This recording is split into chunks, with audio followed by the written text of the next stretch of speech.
Hello guys, welcome to my YouTube channel Palak Bhojpuri. Palak Bhojpuri में आप लोग सबका स्वागत है। पलक तेरा ध्यान किधर है, पलक भोजपुरी इधर है। तो दोस्तों, कैसे हैं आप लोग सब? आप सब के लिए एक बहुत ही बड़ा अपडेट लेके आ गया हूं पावर स्टार पवन जी के तरफ से।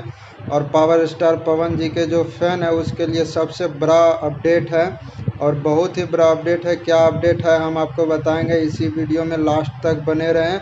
अगर हमारे चैनल पे नहीं है तो चैनल को सब्सक्राइब कर लीजिए और बगल में घंटा को दबा दीजिए ताकि जो भी वीडियो बनाओ सबसे पहले आप तक पहुंचे। और वीडियो को लाइक करके शेयर जरूर कर दीजिएगा दोस्तों।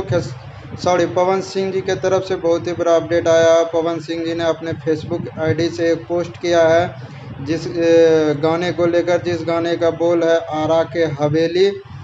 उस गाने को कल 18 तारीख को सुबह 6 बजे रिलीज किया जाएगा प्रिया म्यूजिक पे। और बहुत ही प्यारा गाना होने वाला, बहुत ही ब्लास्ट गाना होने वाला। और सबसे बड़ा अपडेट कि इसमें वो एक्ट्रेस है जो अभी इस दुनिया में नहीं रही है, खुदकुशी कर लिया है। बहुत ही प्यारा एक्ट्रेस थी आकांक्षा दुबे। और अभी इसका केस का मामला चल रहा है समर सिंह के बारे में।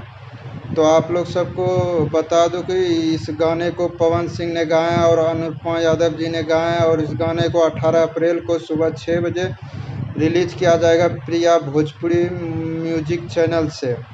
और इस गाने को बहुत ही प्यार और आशीर्वाद बनाए रखिएगा और साथ ही साथ हमारे चैनल को भी सब्सक्राइब कीजिएगा। आप लोग सब चैनल को सब्सक्राइब नहीं करते हैं और वीडियो को थोड़ा शेयर कीजिए, पवन सिंह के फैंस के तरफ से पहुंचाइए। हम भी भोजपुरी में थोड़ा बहुत कुछ अपडेट लाना चाहते हैं, एक नया चैनल बनाएं। तो आप लोग सब कृपया प्लीज़ करके आप लोग सबसे हाथ जोड़ के विनती है कि चैनल को सब्सक्राइब करके बगल में घंटी दबा दीजिए और वीडियो को लाइक करिए। तब तक के लिए जय हिंद, जय बिहार, जय भोजपुरी।